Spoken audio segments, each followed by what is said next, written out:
Oi, maravilhosos! Hoje eu vou trazer uma dica para vocês de como escolher um cortador ideal para cortar a pasta americana, tá? A gente no mercado tem uma infinidade de opções de materiais e de formatos e às vezes a gente fica em dúvida em qual é o melhor para escolher, né? Então eu tenho aqui uma variedade de cortadores, ainda existe muito maior do que essa, mas eu trouxe alguns para mostrar para vocês a diferença de um para o outro, né? Aqui eu tenho alguns cortadores de plástico, o material dele é em plástico, e alguns cortadores de metal, tá? E esse daqui são os ejetores, que daqui a pouquinho eu vou falar mais sobre ele. Nos cortadores de plástico, a gente tem alguns tipos de cortadores que tem um corte melhor. Sempre que eu for comprar algum cortador, eu tenho que observar se o estilo dele vai me dar um corte limpo, né? Isso agiliza muito no trabalho da gente. Se eu tenho um cortador muito grosseiro, no final, quando a gente for cortar a pasta americana, ele vai criar muitas rebarbas. Então a gente vai perder muito tempo tendo que tirar todas essas rebarbas, né?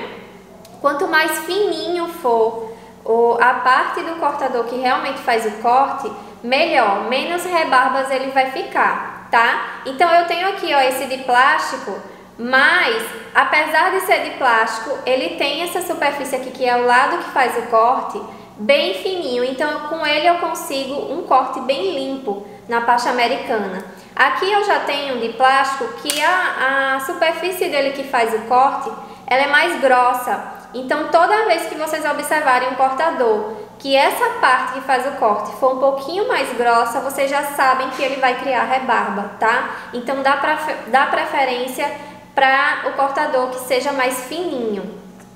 Aqui também é de plástico, mas ele tem a diferença entre esse e esse, porque esse daqui faz um corte muito mais limpo do que esse, tá? Justamente por esse motivo de ser mais gordinho aqui. A vantagem dos cortadores de plástico é que eles são produzidos, né? Não são produzidos manualmente, então eles têm um padrão, né? É muito mais, como posso falar para vocês? É muito mais seguro o corte dele, porque no momento que eu encosto ele aqui na minha pasta americana para cortar, eu tenho certeza, como ele é padronizado, eu tenho certeza que toda a superfície dele encosta lá na minha base no final, tá? Então eu tenho corte tranquilo, não tenho dificuldades para cortar com esse tipo de cortador. O que acontece diferente às vezes nos cortadores de metal, né? A gente tem cortadores de metal que são produzidos artesanalmente. Então eles têm até um corte muito bom, mas pelo motivo de ser produzido artesanalmente, né, às vezes a gente encosta ele na base e algum ponto dele não está encostando definitivamente lá na pasta americana. Quando a gente faz o corte, tende a ficar alguma parte onde o cortador não alcançou, e aquela parte onde ele não alcançou não vai cortar. Então nos cortadores de inox que a gente vê essa dobrinha, é muito mais fácil e mais confortável de usar, porque no momento que a gente precisa apertar ele na pasta americana, ele não machuca a nossa mão, né? Os feitos artesanalmente normalmente não tem essa dobrinha de segurança, né? E às vezes até acontece da gente machucar a mão se não tiver cuidado na hora que vai apertar.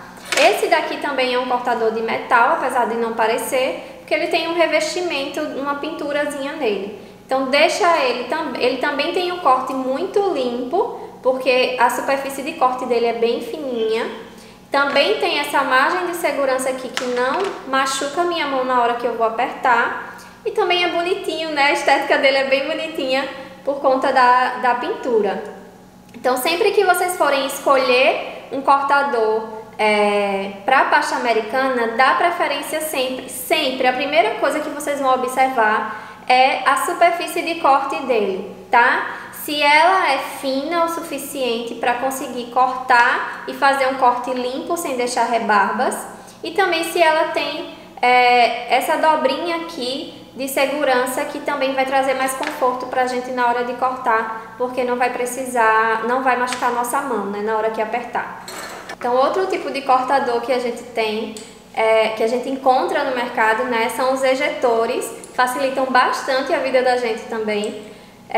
Como o próprio nome diz, a gente vai conseguir cortar e ejetar. Apertando esse botãozinho dele aqui, ó, ele empurra a pasta que está aqui na parte interior do cortador e a gente consegue tirar a área que foi cortada sem danificar. Os ejetores são muito legais porque a gente pode usar ele diretamente no bolo. Então eu posso fazer o corte e ir na posição que eu quero colocar no meu bolo, é só passar a colinha e apertar, e aí ele já vai ficar colado direto no meu bolo sem precisar que eu manipule a pasta americana, né? Às vezes a gente deforma quando vai manipular manualmente. E o ejetor traz essa vantagem pra gente, né? E aí de ejetores e de cortadores tem infinitos formatos no mercado. Eu espero que esse vídeo possa ajudar vocês a como escolher o melhor, porque às vezes a gente só olha o formato que a gente quer, mas na hora que a gente vai realmente utilizar esse cortador, a gente vê que ele não é tão legal para a gente trabalhar, acaba dificultando mais o nosso trabalho, porque se cria muita rebarba no corte, vai me dar mais trabalho, vai atrasar a minha produção. Então é isso, espero que vocês tenham gostado dessa dica dos cortadores.